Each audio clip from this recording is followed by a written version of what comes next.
লীলাভূমি আমাদের বরগুনা। আপনারা দেখতে পাচ্ছেন এই মুহূর্তে আমরা খাগদন নদী থেকে বের হয়ে বিষখালীতে নদীতে পড়েছি।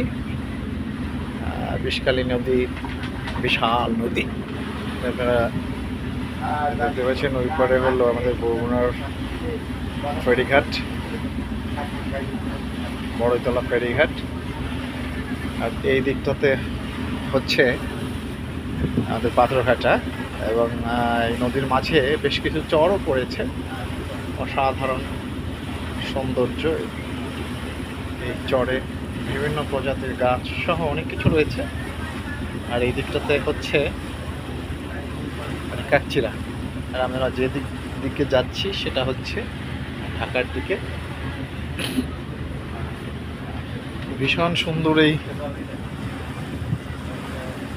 জেলা আমাদের বরগুনা। এখানে আপনি যদি কখনো আসেন, আপনার মন ভীষণ ভালো থাকবে। তার একটি কারণ হলো প্রাকৃতিক সৌন্দর্য, যেটা আপনাকে খুব ভালো রাখবে। আর হলো এখানের তাজা মাছ, ইলিশ মাছ থেকে শুরু করে সামুদ্রিক মাছ, আপনি এটা অন্য কোথাও পাবেন না। আমরা একটু ঢাকা যাচ্ছি, ওখানে দেখতে পাচ্ছেন ওখানে রাব্বি আছে, আমার কন্যা আছে, তারা তো রাশিয়াতে যাবে, সে উদ্দেশ্যে আসলে ঢাকা যাচ্ছি। তারা খুব আনন্দ করছে, গুড গুড গুড গুড, ছবি তুলছে। প্রাকৃতিক যে সৌন্দর্য, আপনি এটা বরগুনা ছাড়া অন্য কোথাও এভাবে দেখতে পাবেন না। আমি লঞ্চের সামনে রয়েছি, আর সামনে থেকে আপনি দেখতে পাচ্ছেন, দেখুন যারা এই ভিডিও দেখবেন তারা দেখতে পাবেন যে কতটা সুন্দর আমাদের বরগুনা জেলা। হ্যাঁ, আমরা এই যে রাব্বি আর এখন যাচ্ছে, একটু মন খারাপ আসলে, এত সুন্দর বরগুনা রেখে চলে যাওয়াটাও।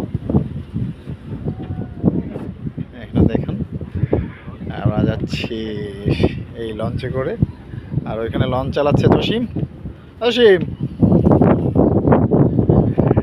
জসিম লঞ্চের দায়িত্বে আছে।